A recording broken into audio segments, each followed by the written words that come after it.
cómo organizar el aula de Moodle para lo común, para el trabajo entre todo el grupo de estudiantes que participa de ese aula y lo que necesitemos diferenciar por grupos de estudiantes en función de sus trayectorias o diversos criterios que podamos elegir.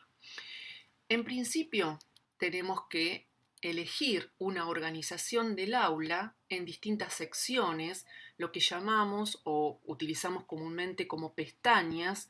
Entonces, una posible organización puede ser diferenciar o organizar en esas pestañas los meses del ciclo lectivo, es decir, elegir una organización temporal del aula.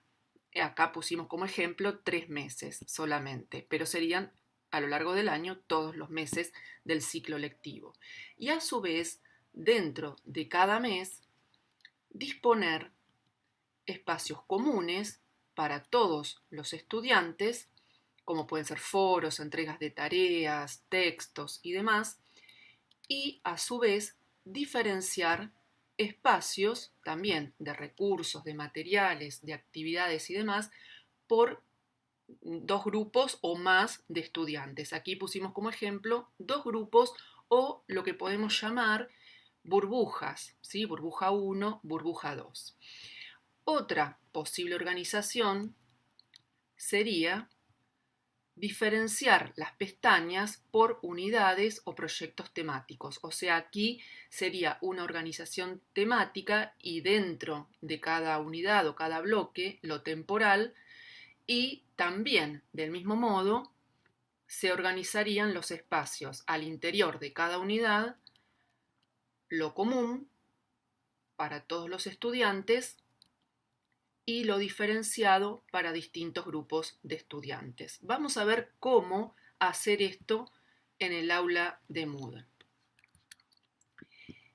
Si vamos a un aula de ejemplo que elegimos colocar prácticas del lenguaje, pero podría ser otro aula, puede ser también de áreas integradas, ya tenemos el botón activo de edición y aquí elegimos una organización temática por unidades.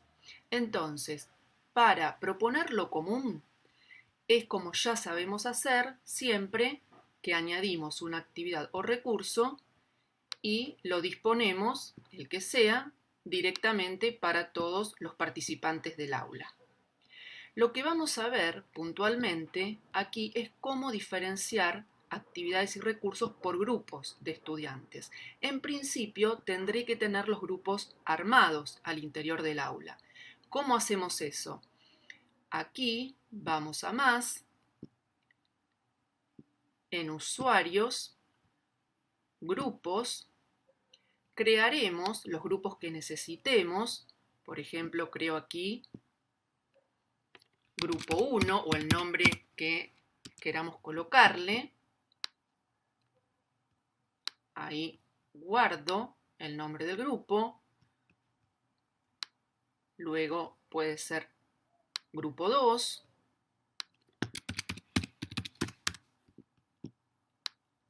Así. Guardo cambios. Y luego, cuando tengo los grupos creados, tendré que asignar a los estudiantes que correspondan. Podría llamarse burbuja 1, burbuja 2. Los grupos pueden alojar distintos números de estudiantes, incluso si quisiéramos diferenciar alguna actividad para un solo estudiante, también un grupo podría componerse de ese solo alumno. Entonces, estoy aquí posicionada en el grupo 1 y voy a agregar, por ejemplo, a dos estudiantes. Marco y agrego.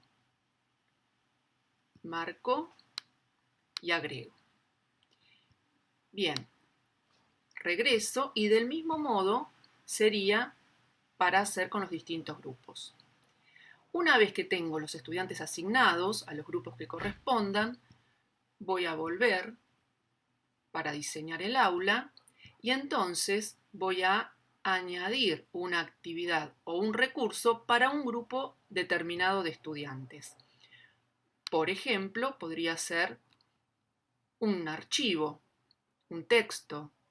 Agrego, podría ser la lectura de un material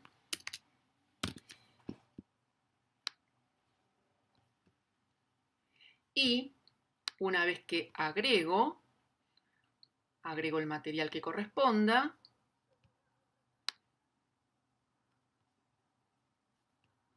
buscaremos el documento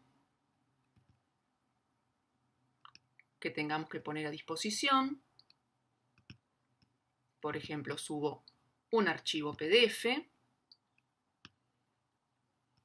Bien, una vez que subí el material, tengo que ir a la opción que dice restricciones de acceso. Así se llama en Moodle. Entonces, hago clic ahí y en restricciones voy a determinar quiénes pueden ver este material, quiénes pueden acceder. Añado aquí restricción y encuentro distintas opciones. En este caso tendré que ir a la opción de grupo. Entonces elijo grupo y ahí voy a determinar que a este archivo tenga acceso solamente el grupo 1. Y ahí luego guardo cambios y regreso al curso. Del mismo modo, puedo hacer con otro material para el otro grupo. Vamos a ver cómo sería con una actividad, por ejemplo, una entrega de tarea. Del mismo modo, voy a tarea, agrego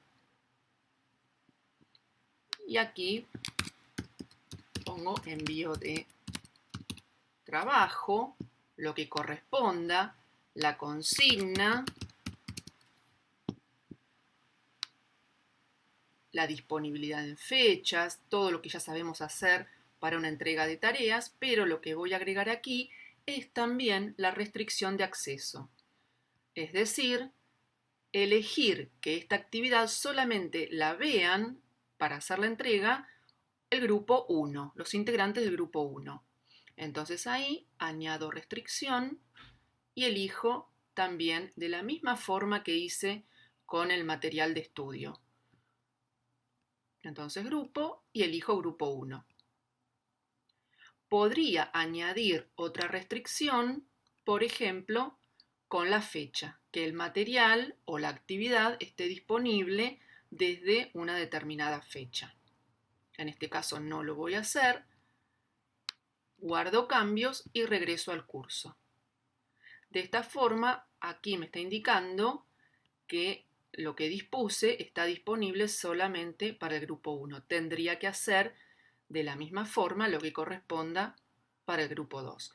De esta manera podemos organizar, entonces diferenciar algunas actividades, algunos materiales por grupos de estudiantes y en distintas temporalidades.